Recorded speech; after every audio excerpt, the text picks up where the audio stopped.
একদিনের মধ্যে এবার রুদ্ররূপ সান্যালকে ধরে ফেলবে ফুলকি।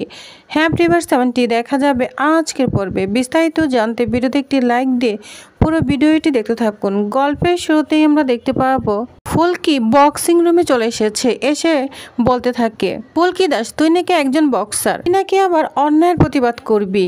স্যার আমাকে বলেছিল জীবনটা হলো বক্সিং রিং, সবসময় লড়াই করে যেতে হয়, শত্রুকে ঘুষি মেরে শুয়ে দিতে হয়। আর সেখানে আজকে তুই তোর গোড়া থেকে ফিরে এসেছিস।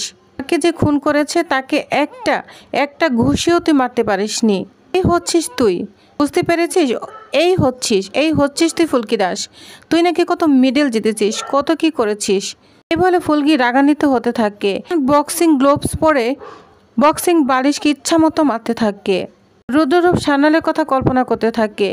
বলছে ফুলকি দাস আমাকে মারা এত সহজ নয়।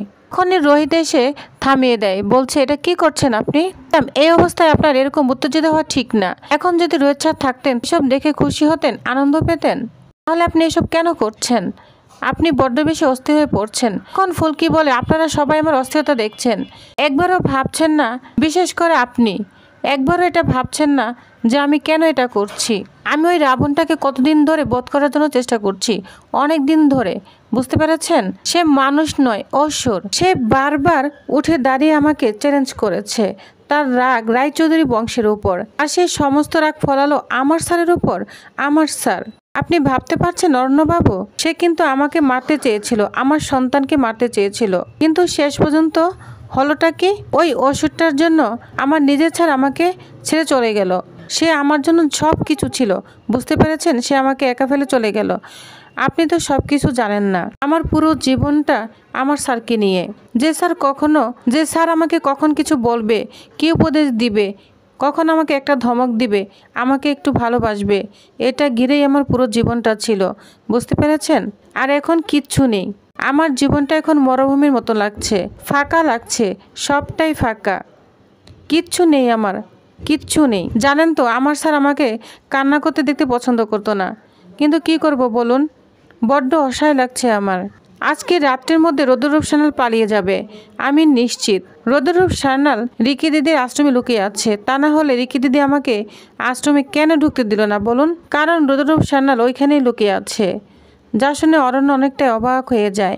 তখন ফুলকি বলে, দেখুন আমি কতটা অসহায়, কিচ্ছু করতে পারছি না, কিচ্ছু না। এই বলে ফুলকি খুব কান্না করতে থাকে আর বলে, স্যার আমি না সত্যিই জানি না আমি কি করব। কিচ্ছু জানি না আমি, তবে এটা আমি খুব ভালোভাবেই জানি যে আপনাকে আমার কাছ থেকে দূর করে দিয়েছে, তাকে আমি ছাড়বো না, কিছুতেই ছাড়বো না। আপনার তো এখন এই দুনিয়া থাকার কথা ছিল বলুন। আপনার কত ছাত্রছাত্রী আছে, তাদের তৈরি করার কথা, আপনার নিজের সন্তানকে তৈরি করার কথা স্যার। কিন্তু দেখুন আপনি কোথায় চলে গিয়েছেন, আপনি কোথায় দাঁড়িয়ে আছেন, আপনি কোথায় আছেন কিচ্ছু জানি না আমি।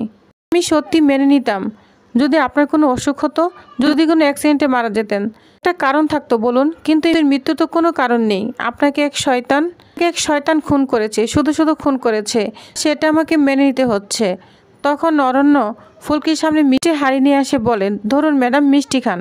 তখন ফুলকি বলে, এটা কি মজা হচ্ছে নাকি? তখন বলে, আমি পেপারে পড়েছিলাম রোহিত স্যার কি মিষ্টি খাওয়াতো, যখন আপনি অস্থির হতেন তখন আপনি মিষ্টি খেতেন আর আপনার অস্থিরতা কমে যেত। এর জন্যই ম্যাডাম আমি নিয়ে এসেছি। রসগোল্লার না এখন খুব প্রয়োজন। ফুলকি বলে, আপনি এগুলো এখান থেকে নিয়ে যান। আপনার কি মনে হচ্ছে এগুলো খাওয়ার আমি অবস্থায় আছি? তো রোহিত ফুলকিকে খাওয়ার জন্য অনেক চেষ্টা করছে, ফুলকি কিছুতেই মিষ্টি খাচ্ছে না। তখন ফুলকি ওইখান থেকে চলে যায়। এদিকে অরণ্য তখন বলতে থাকে, জানি ম্যাডাম, আমি জানি আপনার অস্থিরতার কারণ।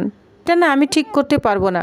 যিনি আপনাকে সামলাতে পারতেন তিনি তো আর এখন নেই, এই পৃথিবীতেই নেই, কিন্তু তার হৃদয়টা তো আছে আমার মধ্যে। সেজন্যই কি আমার এরকম অস্থির লাগে আপনাকে অস্থির দেখালে? কেন এরকম হচ্ছে জানি না ম্যাডাম। আপনি যেভাবে চলছেন তাতে রোহিত স্যারের চিহ্ন ক্ষতি হবে, তাই এর জন্য তো আপনাকে শান্ত হতে হবে ম্যাডাম। কেন বুঝতে পারছেন না? রুদ্ররূপ সান্যাল ধরা পড়বেই, আর আপনিই ধরবেন রুদ্ররূপ সান্যালকে। হ্যাঁ, আপনিই ওকে ধরতে পারবেন, আজ না কাল ওকে আপনি ঠিক ধরবেন। এটা বলে অরণ্য অবাক হয়ে তাকিয়ে থাকে। এদিকে ফুলকি, অংশু এবং স্বাগতা সবাইকে নিয়ে চলে এসেছে রিকির আশ্রমে। আর রিকি তাদেরকে দেখে অবাক হয়ে যায়, বলছে হ্যাঁ আমি ভাবছিলাম আপনারা আসবেন, কারণ গতকালকে তো ওয়ারেন্ট লেটার নিয়ে আসতে পারিনি, আজকে অবশ্যই সার্চ ওয়ারেন্ট নিয়ে এসেছেন। আচ্ছা বলুন কি করতে হবে আমাকে? তখন স্বাগতা বলে আমরা আপনার আশ্রমটা সার্চ করতে চাই। তখন রিকি বলে অবশ্যই সার্চ করতে পারেন, কোনো প্রমাণ কিছু পেলে অবশ্যই নিয়ে যাবেন, সাথে আমাকেও নিতে পারেন। তখন স্বাগতা বলে আচ্ছা আপনি এই আশ্রম কত বছর ধরে চালাচ্ছেন? তখন বলে 1 বছর বা কয়েক মাসও হতে পারে। তখন ফুলকি বলে আচ্ছা এই আশ্রমের সবার খরচ কিভাবে চলে? তখন রিকি বলে খরচ বলতে কি, আমার এই কয়জন শিষ্য ওরা আমাকে অনেক ভালোবাসে, ওরা অনেক দুরবস্থায় ছিল, ওদের দুরবস্থা থেকে বাঁচিয়ে এখানে নিয়ে এসেছি, ওরা এখন অনেক ভালো আছে, জিজ্ঞাসা করতে পারেন, জিজ্ঞাসা করুন। আর খরচ বলতে কিছুই নেই, আমাদের ডাল ভাত হলেই চলে, আমাদের শিষ্যরাই আমাদেরকে সাহায্য করে, এতেই আমাদের চলে যায়। তখন স্বাগতা অংশ সবাই মিলে আশ্রম চেক করতে যায় এবং সব কিছু চেক করে চলে আসে, কিন্তু কিছুই পায় না। তখন অংশ বলে ফুলকি কিছুই তো পাওয়া গেল না। ফুলকি বলে জানি দাদা, কিচ্ছু পাবে না, কারণ আগেই সব প্রমাণ লোপাট করে ফেলেছে। রিকি দিদি ভালো করে জানতো যে আমরা আসব, আর আমি নিশ্চিত রুদ্রূপ সান্যাল এখানেই আছে, ঘাপটি মেরেই বসে আছে, বুঝতে পেরেছ, ও অবশ্যই ফিরে আসবে। তো এটা বলে ফুলকি অনেক উত্তেজিত হয়ে পড়ে। তখন তমল পিয়াল ফুলকিকে কন্ট্রোল করার চেষ্টা করে, বলছে ফুলকি তুমি এত উত্তেজিত হয়েও না, তোমার শরীরের পক্ষে ক্ষতিকর, বুঝতে পেরেছ। এদিকে অংশ স্বাগতা সবাই ফুলকিকে ম্যানেজ করার চেষ্টা করে, তো সবাই ওইখান থেকে চলে যায়। এদিকে ফুলকি বাড়িতে এসে খুব রাগান্বিত হতে থাকে, বলছে আমি জানতাম এরকম হবে, আমরা কোনো কিছুই করতে পারবো না। তখন লাবু বলে ঠিক আছে ফুলকি, আমি নিজে যাব ওইখানে, রিকিকে আমি নিজে প্রশ্ন করব, ও তো আমাকে একসময় ভালোবাসতো, ও অবশ্যই আমাকে সত্যিটা বলবে। তখন ফুলকি বলে দিদি ওইটা আগের জন্মে ছিল, বুঝতে পেরেছ, যদি আগের জন্মে তোমাকে ভালোবাসতো কিন্তু ওর দাদাকে তার দ্বিগুণ ভালোবাসতো, ওর দাদা যেমন শয়তান ও কিন্তু কম নয়, যেমন দাদা তেমন বোন, টিকিট কেটে দেখার মতো 2 নম্বর, বুঝতে পেরেছ। যা শুনে লাভও অনেকটাই অবাক হয়ে যায়, আর তখন বলে যদি আমি দুটোকে একসঙ্গে ধরতে পারতাম না তাহলে ওদের আমি মেরেই ফেলতাম। এই বলে ফুলকি অনেক উত্তেজিত হয়ে পড়ে। তখন রোহিতের মা বলে ফুলকি তুই এত উত্তেজিত হোস না, তোর শরীরের জন্য একদম ক্ষতিকর, তুই কেন বুঝিস না? আমি বুঝতে পারছি রোহিত চলে যাওয়ার পর তোর মনের অবস্থা ভালো নয়, তাই বলে তোকে তো একটু শান্ত হতে হবে। তোর শরীরে যে রোহিতের চিহ্ন বড় হয়ে উঠেছে, ওর কথাও তো ভাবতে হবে। আমাদের তো কম খারাপ লাগছে না, আমরাও কি রোহিতকে বলতে পারছি, কিন্তু পরিস্থিতি আমাদের সব কিছু মানতে বাধ্য করছে। তুই এবার একটু শান্ত হ, সব দায়িত্ব এবার অংশের উপরে ছেড়ে দে, তুই একটু শান্ত হ ফুলকি। তখন ফুলকি রাগান্বিত হয়ে বলে না মা, কিছুতেই আমি শান্ত হতে পারবো না, ওই রুদ্ররূপ সান্যালকে না ধরা পর্যন্ত, ওর উচিত শিক্ষা না দেওয়া পর্যন্ত আমি কিছুতেই শান্ত হব না। এবার আমি কথা দিচ্ছি মা, একদিনের মধ্যে ওই রুদ্ররূপ সান্যালকে আমি ধরবই, ধরে এমন অবস্থা করব ও কল্পনাও করতে পারছে না। এটা বলে ফুলকি অবাক হয়ে তাকিয়ে থাকে।